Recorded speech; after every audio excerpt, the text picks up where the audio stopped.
Hep derlerdi yani, gözleri görmeyen insanların farklı bir güçleri vardır diye. Onların bir özelliği alınıp başka bir özellik verilir diye. 6. histen bahsediyorum. 5 somut, bir soyut olan duyu organımız. Sanırım bu doğru bir tez. Dönemin Osmanlı İmparatorluğu egemenliği altında olan Bulgaristan'da, yani şimdiki konumiyle Makedonya'da 30 Ocak 1911 tarihinde dünyaya geldi. Sağlık komplikasyonlar muzdarip olarak bir prematüre bebek olarak doğdu. Bu yüzden hayatta kalıp kalmayacağı belli olana kadar yerel geleneklere göre kendisine isim verilememiştir. Daha sonra hayata tutunduktan sonra iyi haber getiren anlamında Vangelia adı kondu. Doğum ismi Vangelia Pandeva Dimitrova'dır. Hayatındaki dönüm noktası bir kasırga oldu ve Vanga'yı 2 kilometre uzağa attı. Bu iddia o zaman meteorolojik kayıtlarda doğrulanamadı.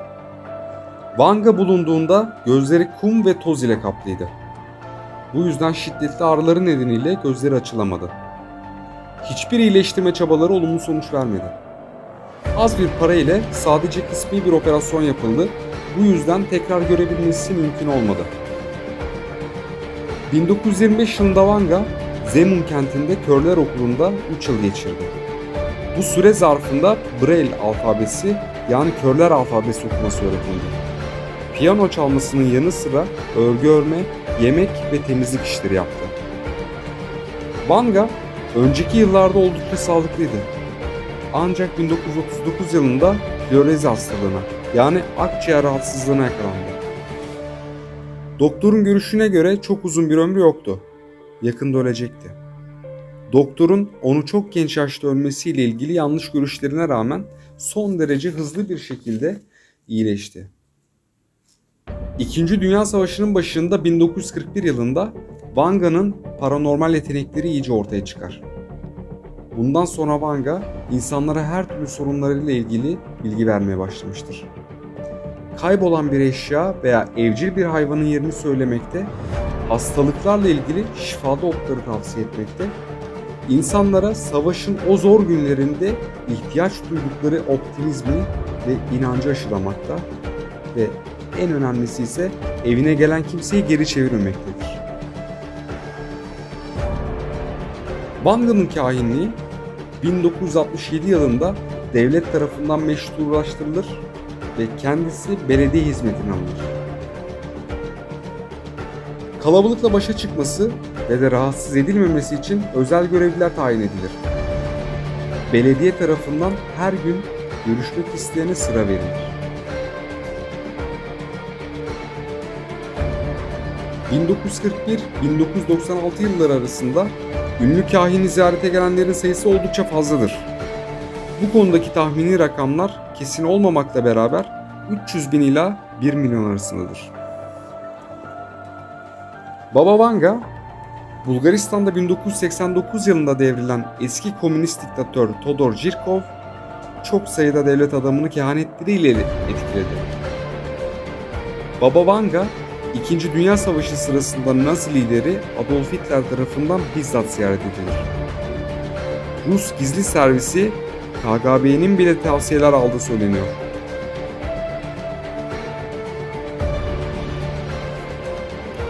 Prag'ı hatırlayın. Şehrin üzerinde büyük güçler dolanıyor ve savaş diye çığlıklar atıyorlar. Prag, İçinde balık tutacakları bir akvaryuma dönüşecek diye bir iddiada bulunuyor. 1968 yılının başında transa girerken yaptığı kehanettir. Ağustos 1968'de Rus tankları Prag'a girer. Bir diğer öngörüsü de şuydu. Yakın zamanda hükümetin başına geçecek. Ama orada uzun süre kalmayacak. Çünkü ölümü buna engel olacak. Onu ölüme götürense elbisesi olacak. Duman ve ateşin arasında sarılı turunculu elbise görüyordu. Takvim Temmuz 1969'u gösteriyordu.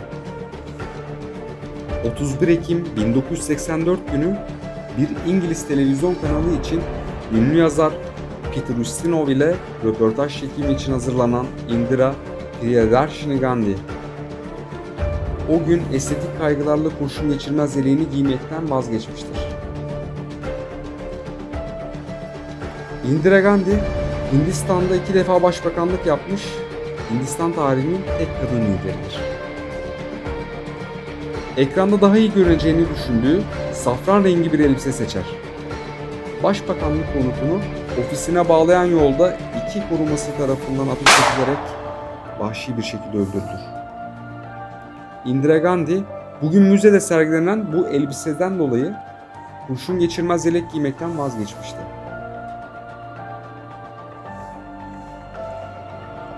Bir diğer öngörüsü, Kursk sulara gömülecek ve tüm dünya onun için ağlayacak. 1980 yılında Banga'nın devlet televizyonuna yaptığı bu kehanetin anlamını Banga'nın kehanetleriyle çok ilgilenen Ruslar çözemediler. 2000 yılında Kursk'ta bir Rus denizaltısının batması sonucu 118 denizci boğulmuştur. Kursk sulara gömülecek ve tüm dünya onun için ağlayacak derken bunu kastetmişti sanırım.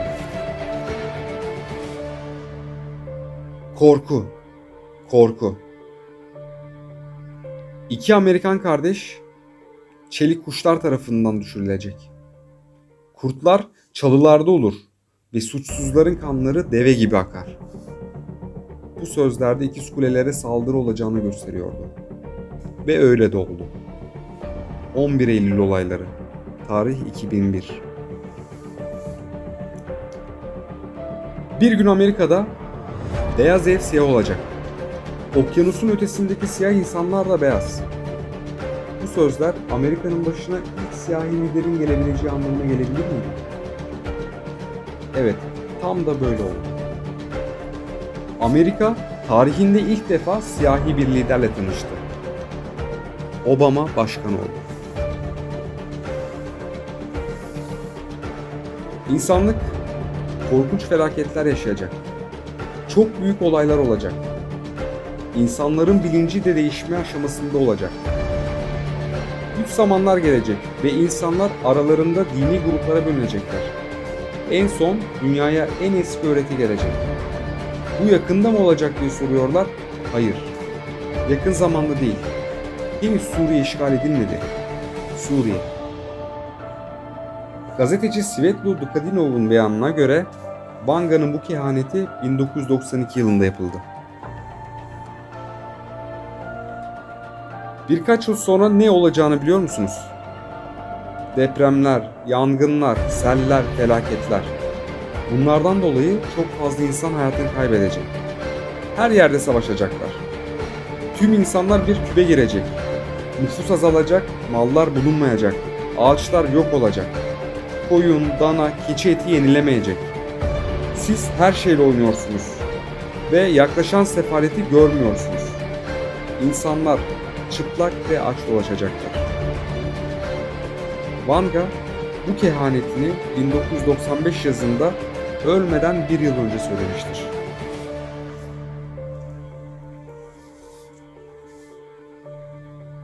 Vangele Gushterova ya da kısaca Vanga, Sovyetlerin çöküşünü de bildi, Prenses Diana'nın ölümünü de. Çin yeni dünya gücü olacak. Sömürenler sömürge haline gelecek. Kehanetinde bulunan Baba Vanga'nın söylediklerinin pek çoğunun doğru çıkması kehanetleri daha ilginç kılmaktadır. Vanga'nın önümüzdeki yıllara dair yaptığı kehanetler arasında Avrupa nüfusunun tükenme noktasına geleceği, organların yeniden üretilip çoğaltılabileceği, küçük ülkeler arasında savaşların çıkacağı, hayvanların yarı insan haline geleceği gibi öngörüleri var. Baba Vanga 11 Ağustos 1996 yılında meme kanserinden dolayı vefat etti. Cenazesine birçok ülkeden bürokratlar katıldı. Hayattayken kehanetleri Bulgar hükümeti tarafından kaleme alınarak saklanan Baba Vanga'nın söylediklerinin büyük bir bölümü doğru çıktı. Sovyet ve Bulgar istihbaratları Vanga'nın kehanetlerinin gerçekleşme oranını hesaplamışlardır ve bu oran %80 olmuştur. Fakat Vanga kitabının yazarı Anatoly Bogdanovich bu oranın çok daha yüksek olduğunu söylüyor. Evet, sizlere farklı kaynaklardan edinmiş olduğum bilgilerle Baba Vanga'nın hayatını ve öngörülerini yani kehanetlerini aktardım. Umarım başarılı olmuşumdur.